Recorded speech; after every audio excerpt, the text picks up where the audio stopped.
Bom, para entender mais ainda, tirando a aula que a gente já deu agora, né, eu achei uma videoaula muito didática no YouTube, tá bom? De um outro professor, e eu vou colocar para que vocês vejam. Então é rápido, acho que deve ser 5 ou 6 minutos, se eu não estiver enganado, e aí talvez vocês possam entender também um pouco melhor, tá? Então vamos lá, vou colocar essa videoaula aí, vocês assistam também as videoaulas anteriores, para a gente ir seguindo aí o nosso raciocínio e o nosso temas, tá? Nossos currículos, os nossos temas, beleza?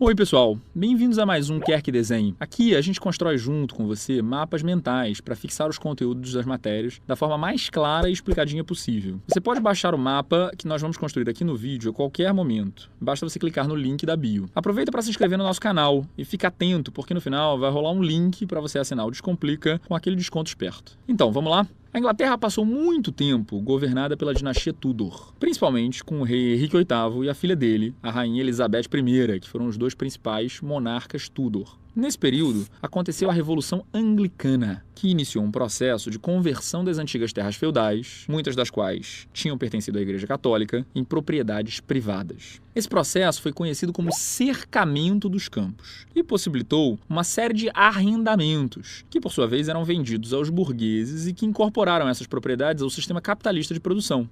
E estimularam a criação de ovelhas, expulsando os camponeses e provocando um grande êxodo rural. Nessa época, a burguesia era uma classe social em ascensão e estava conseguindo consolidar o seu espaço político. Eles tinham adquirido alguma representatividade no parlamento inglês e na Câmara dos Comuns. Mas o período da dinastia Tudor chegou ao fim e, em seu lugar, assumiram os Stuart, que foram o pontapé inicial para o nosso assunto desse mapa mental, as revoluções inglesas. O primeiro rei da dinastia Stuart foi Jaime I. Ele esteve no trono de 1603 até a sua morte em 1625. Ao perceber que os burgueses estavam ampliando sua influência no campo político, a motivação do rei Jaime passou a ser frear esse avanço. Para isso, foram tomadas algumas medidas, entre elas o aumento dos impostos e as perseguições religiosas aos puritanos, que era a religião seguida pela maioria dos burgueses do parlamento. Em determinado momento, ele chegou a dissolver o parlamento, que ficou inativo por 8 anos. O reinado de Jaime I foi sucedido pelo seu filho, Carlos I. E o Carlos I governou de 1625 até 1649. Esse novo rei tentou seguir exatamente a mesma política do pai, de perseguição dos burgueses, mas ele não tinha a mesma moral. Ele tentou aumentar novamente os impostos para arcar com os custos de uma guerra que tinha rolado contra a Escócia, mas o parlamento burguês não aceitou, como vinha aceitando, e foi aí que começou a chamada Guerra Civil, ou Revolução Puritana. A guerra entre o parlamento burguês puritano e a coroa se estendeu de 1640 até 1649, quase uma década de guerra civil. Ela ficou mais intensa em 1642, quando Oliver Cromwell, guarda esse nome porque ele é muito importante,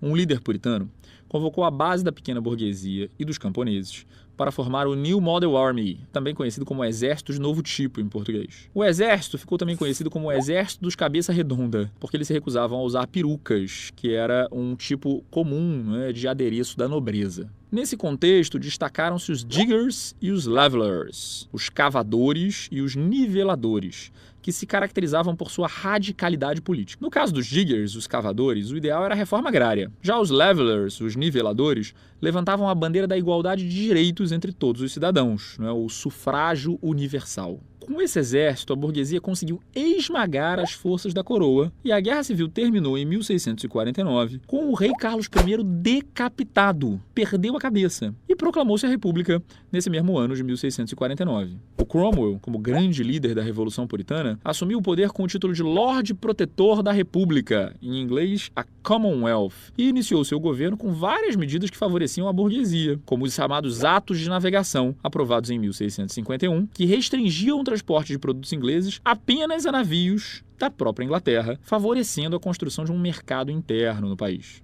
Mas não demorou muito para o poder lhe subir a cabeça, e ele começou a reproduzir justamente aquilo que ele tinha lutado contra o rei. O Cromwell se voltou contra o parlamento e, em 1653, dissolveu o próprio parlamento com a ajuda do exército burguês. Com isso, ele instituiu um governo autoritário que teve como característica principal a execução das lideranças que o ajudaram a formar aquele mesmo exército, os Jeers e os Levelers, justamente com aqueles setores que mais queriam transformações efetivas na sociedade inglesa. Em 1658, o Oliver Cromwell morreu e foi substituído pelo seu filho, Richard Cromwell, que não tinha o mesmo prestígio. Parece até que já ouvimos essa história, né? Então, novamente, as classes mais radicais da burguesia se levantaram contra o governo do jovem Cromwell e, antes que fosse instaurada uma nova guerra civil, o parlamento fez uma manobra arriscada. Convocou Carlos II, que era o filho do rei que tinha sido decapitado, Carlos I, para assumir o trono e restaurar a dinastia dos Stuart. Em 1660, Carlos II, um Stuart, assumiu o trono, prometendo respeitar os interesses do parlamento. Mas logo começou a se articular com as antigas lideranças da nobreza e tentou instaurar o absolutismo novamente. O parlamento, composto em sua maioria por burgueses puritanos,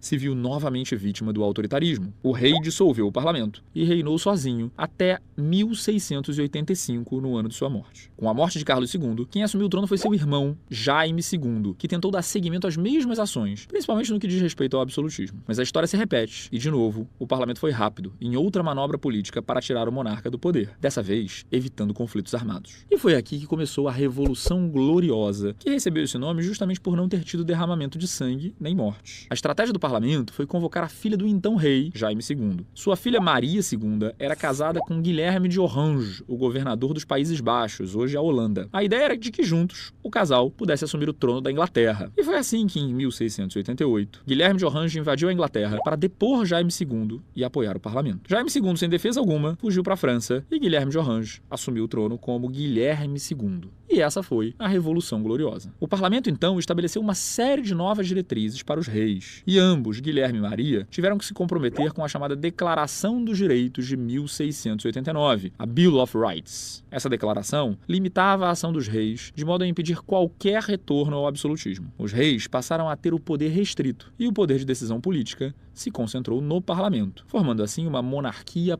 parlamentarista que existe até hoje. Além disso, havia também o comprometimento com as liberdades individuais, principalmente no que diz respeito às liberdades religiosas. Com a maioria no parlamento, a burguesia conseguiu conquistar definitivamente o poder político, o que explica, pouco tempo depois, o início da Revolução Industrial ter sido justamente na Inglaterra. Essa talvez seja a parte mais importante do nosso conteúdo, que foi o grande significado dessa revolução. Ela marca o fim do absolutismo na Inglaterra e a ascensão política da burguesia. E a burguesia, agora com o poder político, vai levar à frente a Revolução Industrial, na qual a Inglaterra foi a pioneira, justamente por ter sido o primeiro país do mundo a fazer uma revolução burguesa. O primeiro país do mundo no qual a burguesia assumiu o poder. Pronto, isso é tudo por hoje. Não se esqueça que você pode baixar esse mapa lindão que a gente construiu juntos clicando no link que fica aqui na bio. E além disso, temos um cupomzinho para você assinar o nosso curso com um desconto especial. Então valeu, pessoal. Até a próxima. Até o próximo Quer Que Desenhe.